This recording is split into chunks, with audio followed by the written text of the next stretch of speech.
पूरे वर्ल्ड में अमेरिका एक ऐसा कंट्री है जो सब पर दबाव बनाता है, सबको ऑर्डर देता रहता है, लेकिन चाइना को ऑर्डर देता है, दबाव देता है, लेकिन उसको कोई फ़र्क नहीं पड़ता है। वो अपना कंपेयर हमेशा अमेरिका से करता है कि वो क्या बदलाव कर रहा है, क्या चेंज कर रहा है।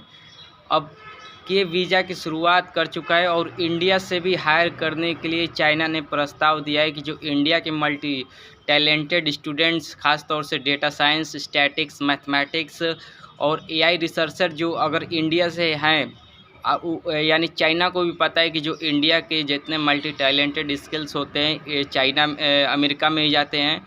अब फीस बढ़ने की वजह से जो इंडिया स्टूडेंट्स नए नए निकलेंगे, जो स्टैटिक्स, आईटी फार्मा या फार्मा सेक्टर, आईटी सेक्टर जो भी है, चाइना अपनी तरफ इन लोगों को खींचेगा और अपने और देश को मजबूत करेगा इनकी स्किल्स का यूज करके।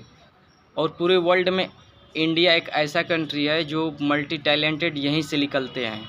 इसलिए अमेरिका जो पहले हमेशा बुलाता रहता था, अब H1B वीज़ा फ़ीस बढ़ने की वजह से शायद ही कंपनियां पहले मान लीजिए 100% में अगर 80% हायर पहले करती थी, तो यानी अब 40% कर सकती है, क्योंकि जो प्रोफेशनल रहेगा वो वहीं अमेरिका जा सकता है। लेकिन इसका फ़ायदा चाइना उठा रहा है।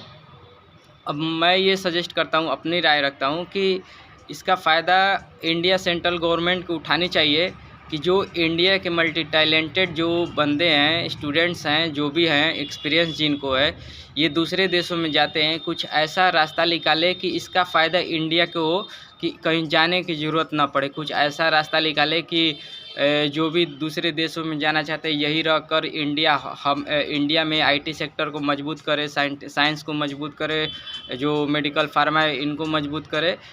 मैं ये चाहता हूँ और लोग भी यही चाहते हैं ख़ास तौर से कि इंडिया भी ग्रोथ करे। जो 2047 तक विकसित है वो और भी पहले विकसित हो सकता है अगर कुछ ऐसा रास्ता सेंट्रल गवर्नमेंट निकालती है। तो इसका बेनिफिट इंडिया को ही मिलेगा।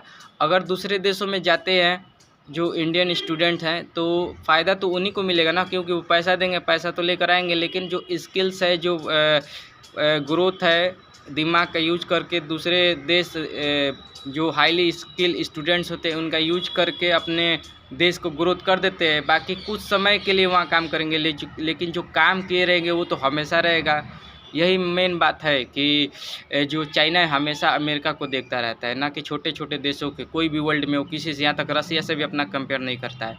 और इंडिया का हमेशा कंपेयर चाइना और पाकिस्तान से होता है, लेकिन ऐसे अब नहीं होना चाहिए कि जो भी कंपेयर है अमेरिका से अगर कंपेयर करना है तो करो, नहीं तो इतना अपने आप को विकसित कर लो कि फिर कंपेयर करने की ज़रूरत ही नहीं पड़े। और कंपेयर करो तो इंडिया से कंपेयर करें, ना कि इंडिया को किसी और देश से कंपेयर करना चाहिए। Thank you.